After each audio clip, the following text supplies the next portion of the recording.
क्यों नहीं? हाँ जी, हाँ जी।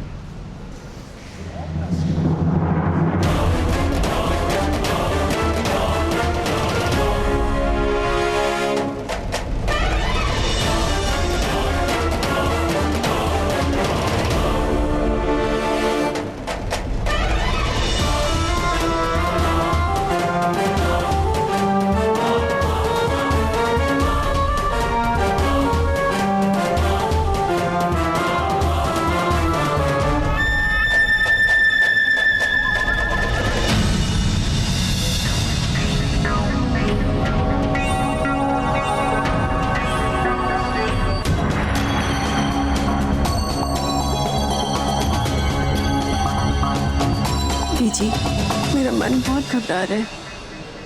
थोड़ी देर माता के मंदिर में जाके बैठना चाहती हूँ। ठीक, मैं भी चलती हूँ तेरे साथ।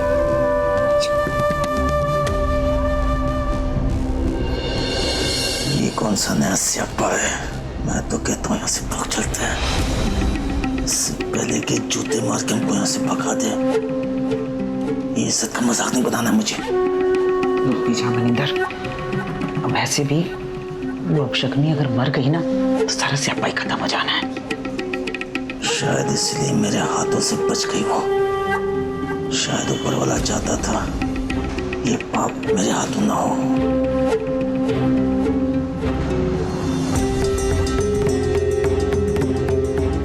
मनिंदर चुप हो जा अभी, वो देख।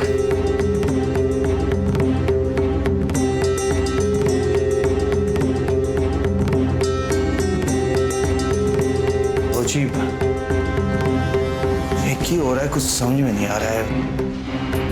सौम्या के दिमाग में की गलाई ऐसे क्यों कर बैठी?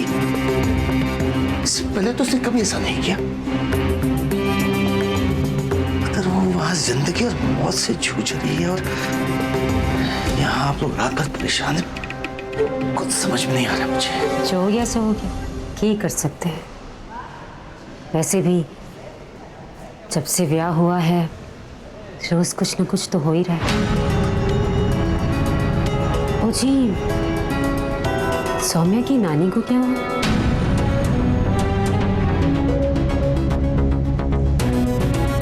क्या मतलब? मतलब ये कि आपकी वोटी आई थी हमारे घर, निमी बहन जी। जी आधी रात को आई थी, किसी रिपोर्ट के बारे में बात कर रही थी, सौम्या की नानी की रिपोर्ट। लेकिन अभी जब मैंने उन्हें देखा तो मैंने तो चंगी भली नजर आई हो। सोचा आप लोगों से पूछ लूं।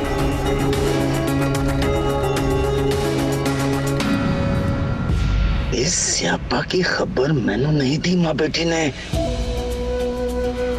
अब क्या बोलूं? मुझे बताया नहीं आपको? आपकी सास ठीक तो है ना? वो जी ऐसी कोई बात नहीं है जी। कैसी बात है जी जो आधी रात को आपकी बहू हमारे घर आ गई? वो जी उनके जोड़ों में ना रह रह के तेज दर्द उठता है और मनिंदर जिस डॉक्टर के पास उन्हें ले जाने वाला था वो 2 महीने में ना एक बार ही बैठता है। और वो कल ही सुबह लेके जाना था मनिंदर ने, है ना मनिंदर? हाँ हाँ, वो क्या है कि वो हमें रिपोर्ट्स नहीं मिल रहे थे तो इन्हीं को लगा कि शायद सुरभि के पास होगा, इसलिए वो चली आई। आप तो जानती हैं जब माँ पर बात आती तो लड़कियां कुछ कमजोर सी पड़ जाती हैं।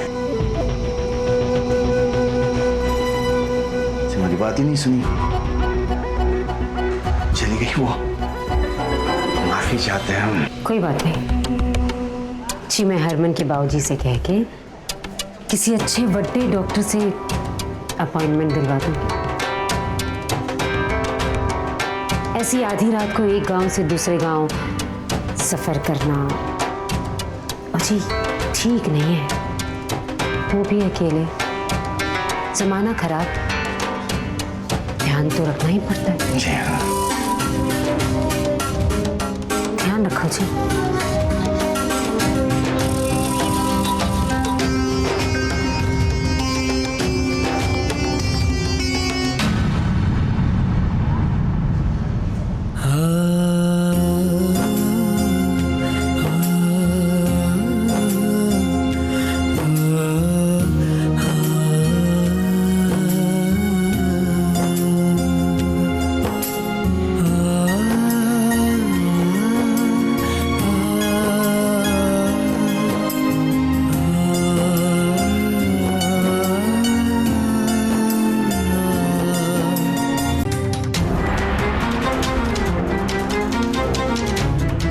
कहता हूँ कि आप भी हमारे साथ चलिए ना। आप लोग काफी थक गए हो तो मैं आपको रास्ते में छोड़ता हुआ चलता हूँ। बहुत बहुत शुक्रिया जी, पर जब तक सोमू नहीं ठीक हो जाती मैं इत्थे ही रहूंगी। मैं भी अंकल जी। जैसे आपकी मर्जी। सत श्री अकाल। सत श्री अकाल। आओ प्रीतम। चल बेबे।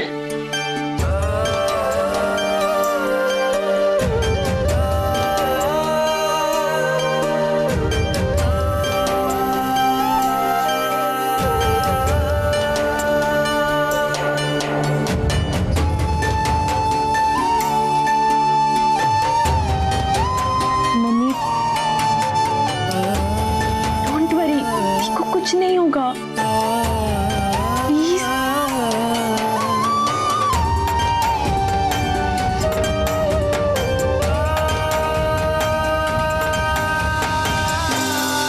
मम्मी जी, एक बात सच सच बताइएगा।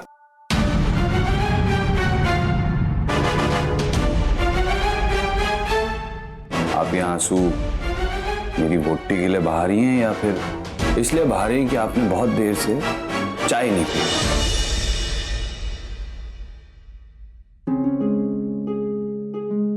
मम्मी जी, पूजा पाठ और अरदास तो नहीं करता, लेकिन हाँ, भरोसा पूरा है कि भगवान अच्छे लोगों के साथ हमेशा अच्छा ही करता है। आप लोग यहाँ बैठिए, मैं आपके लिए गर्मा गर्म चाय लेकर आता हूँ। गर्मा गर्म चाय पीते ही होगा मूड फ्रेश, और फ्रेश मूड से दिमाग में अच्छी अच्छी बातें आएंगी, पॉजिटिव वाली। आप लोग बैठिए, मैं आता हूँ।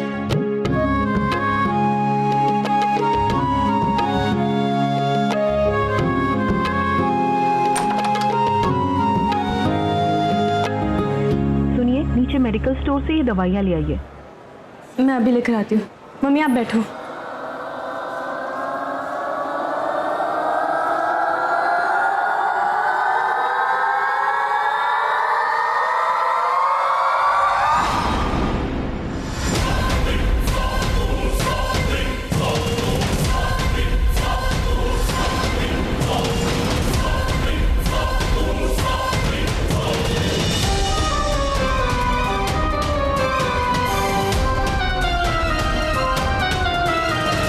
खुल गई ना सच्चाई उसके सामने।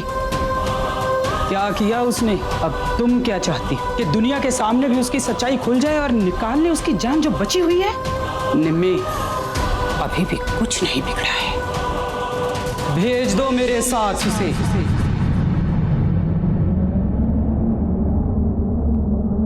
कहीं नहीं जाएंगी वो।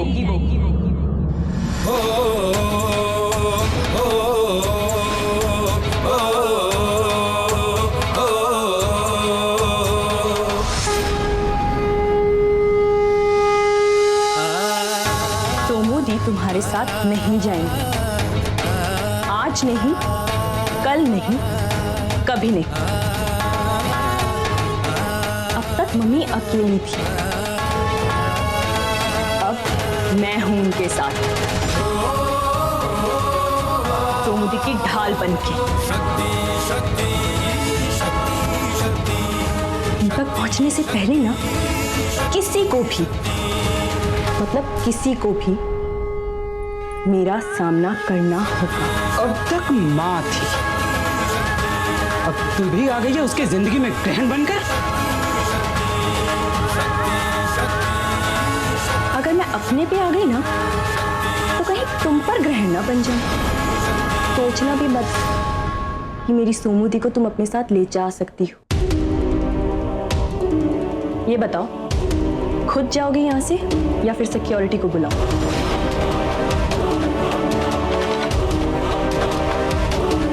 ये तो बच्ची है, पर तुम तो उसकी माँ हो। अपनी बेटी का भला बुरा अच्छी तरह से समझती हो। उसकी जान बचानी है या उसे मौत के कुएं में धकेलना है, अब ये फैसला मैं तुम्हारे ऊपर छोड़ती हूँ।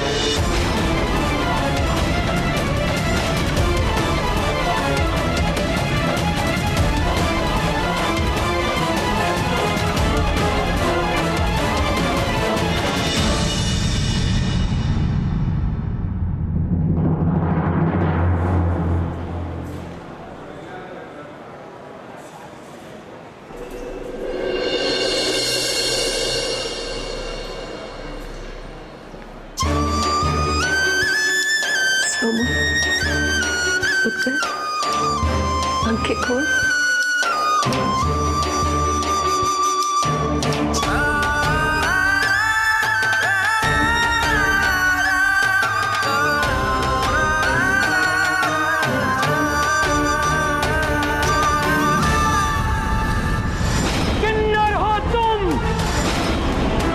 ये मर्दों और औरतों की दुनिया है ना, इनके बीच में एक अधूरी सी जगह है बस हमारी।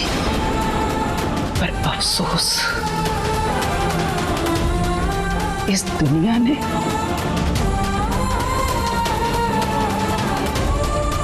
इस बीच की जगह के लिए जगह ही नहीं बनाई। एक कड़वा सच ये भी है कि तू